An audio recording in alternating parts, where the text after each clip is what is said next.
একসময় যে মেয়েটা মাছ দেখলে মাছের গন্ধে নাক সিটকাতো, তো আজকে সেই মেয়েটাই দেখেন ৬-৭ কেজি মাছ একবারে নিমিষেই কেটে ফেলছে। তো হ্যালো এভরিওয়ান, আসসালামু আলাইকুম। সবাই কেমন আছেন? আমি ভালো আছি। তো দেখেন আমি মাছগুলোকে কাটতেছি।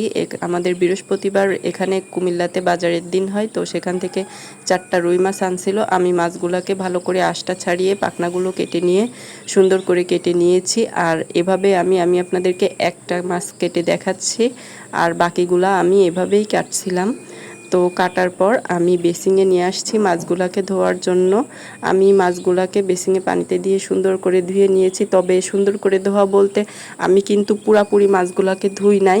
আমি শুধু মাছের গা থেকে যে ময়লা এবং রক্ত পানিটা আছে সেটাই আমি ধুয়ে নিয়েছি। আর যখন আমি রান্না করব তখন মাছগুলা সুন্দর করে ধুয়ে নেব। আপনারা দেখেন কেমন হয়েছে মাছগুলা ধোয়া, ঠিক এরকমটাই ধুইছিলাম আমি।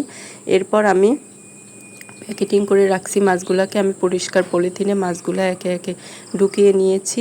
তারপর আমি এগুলাকে ফ্রিজে রাখছি। তো আর আনছিল কাঁচা আম। তো কাঁচা আম সিজন কিন্তু এখন, এরপর শেষ হয়ে যাবে। তো আগে থেকে একটু বেশি করে এনে নিলাম। এরপর আমি রান্নায় চলে আসলাম। রুই মাছ লবণ হলুদ মাখিয়ে রেখেছি, আর চিকেন, আর এখানে মশলা, আর এটা পেঁয়াজ বেরেস্তা করার জন্য পেঁয়াজ রাখছি। আমি ফার্স্টে পেঁয়াজগুলোকে একটু ভেজে বেরেস্তা করে নিয়েছি রোস্ট করব বলে, রোস্টের ভেতর দেওয়ার জন্য।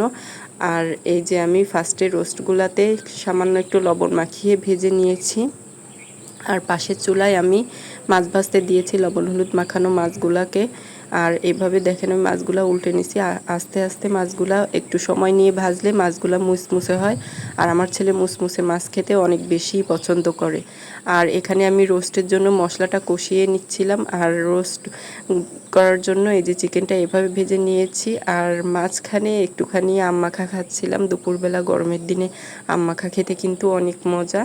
এরপর আমি চিকেনটা মশলার ভেতর দিয়ে সুন্দর করে কষিয়ে নিয়েছি। আর পাশের চুলাতে মাছের ভেতর দেওয়ার জন্য 3-4টা পটল কেটে নিয়েছিলাম, সেগুলোকে সুন্দর করে ভেজে নিছি। আর এই যে মাছ ভাজার লুকটা ঠিক কেমন হয়েছে। এরপর আমি দেখেন সবগুলো খাবার দেখাই।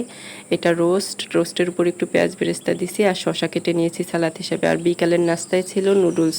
এরপর আমরা একটু সন্ধ্যার দিকে বাইর হয়েছিলাম। আসলে কুমিল্লা একটা অন্যরকম জায়গায়, এখানে আমার ছেলের জন্মস্থান। আমার ছেলে কুমিল্লাতেই হয়। তো যাওয়ার সময় রাস্তার কিছুটা দৃশ্য আপনাদেরকে দেখালাম। এটা হচ্ছে কুমিল্লা এয়ারপোর্ট এলাকা। আর এই পাশের রাস্তার এগুলা হচ্ছে আর্মিরা গরুর ফার্ম করেছে। তো সুন্দর দৃশ্যটা, তাই আপনাদেরকে একটু দেখালাম। এরপর আমরা সেই ক্লিনিকে চলে আসছি আন্টির ওখানে। এসে আমার ছেলে তো খুবই দুষ্টমি করছে এবং সে আপুর কাছে এসে খুব খুশি। তো আজকে এই পর্যন্তই। কেমন হয়েছে ভিডিওটা অবশ্যই আপনারা কমেন্ট করে জানাবেন।